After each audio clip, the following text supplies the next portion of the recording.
আচ্ছা দেখো এখানে কি বলছে, রেজা ও মিনার একটি রুটি আছে। রুটিটি কিভাবে ভাগ করলে দুজনে সমান পরিমাণ পাবে? তাহলে আমরা এটা কীভাবে ভাগ করব? দেখো যেহেতু রুটি আছে কয়টি, একটি, আমরা একটি রুটিকে মাঝখান দিয়ে একদম সোজা ভাগ করে দেব।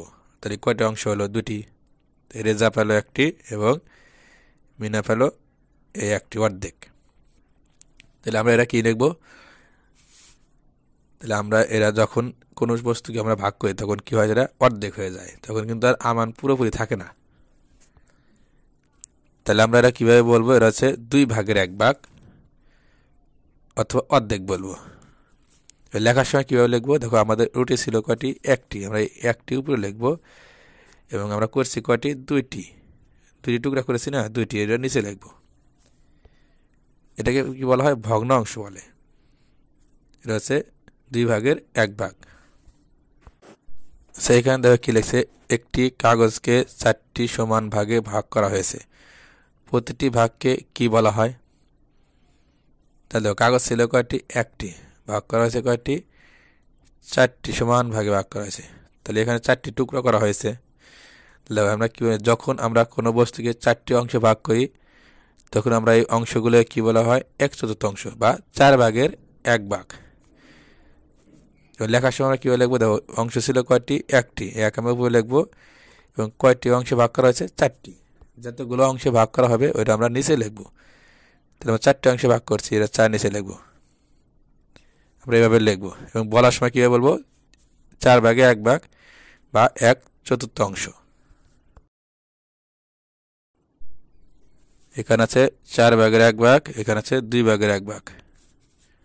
তাহলে এখানে প্রশ্নে কি বলছে দেখো, এই 4/1 হলো 2/1 থেকে বড়, সমান না ছোট? তাহলে আমরা কীভাবে বুঝবো? দেখো যদি কোনো বস্তুকে আমরা যে 4 ভাগ করি এবং এটাকে যদি আমরা 2 ভাগ করি, তাহলে দেখো এই 4 ভাগ কি, এরা থেকে কিন্তু ছোটো ছোটো খণ্ড হয়েছে আর এখানে কিন্তু বড়। তার মানে এই 2/1 হচ্ছে বড়, 4/1 কি ছোট। তাহলে আমরা কী বলবো? 4/1 হলো 2/1 থেকে ছোট। এখানে একটা দেখো, এখানে 4/1, এখানে কি বলছে? এখানে 4/1 এর 2 টুকরো হলো 2/1 থেকে বড়, সমান না ছোট? তাহলে এটা আমরা কীভাবে দেখো চিত্রের মাধ্যমে দেখি। এখানে 4/1 আর এখানে আছে 2/1। তাহলে এখানে কি 2 টুকরা, তাহলে এই 2 টুকরা যদি আমরা এক জায়গায় করি তাহলে 2/1 কী হয়? সমান সমান হয়, তার মানে এরা হবে সমান। আচ্ছা এরপরে দেখো 4/1 3 টুকরা হলো 2/1 থেকে বড়, সমান না ছোট? এটা কীভাবে করবা? এটা যদি চিত্রভাবে করো তাহলে দেখো এখানে 4/1, এখানে আছে 2/1। তাহলে 2 টুকরা যদি এরা সমান হয়ে যায়, এখানে কি বলে 3 টুকরা, তাহলে 3 টুকরা যদি না হয় তাহলে কী হবে? বড় হবে। তার মানে 4/1 3 টুকরা 2/1 থেকে বড় হবে।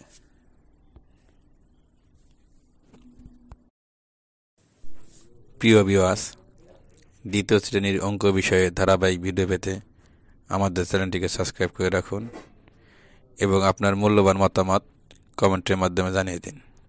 ধন্যবাদ।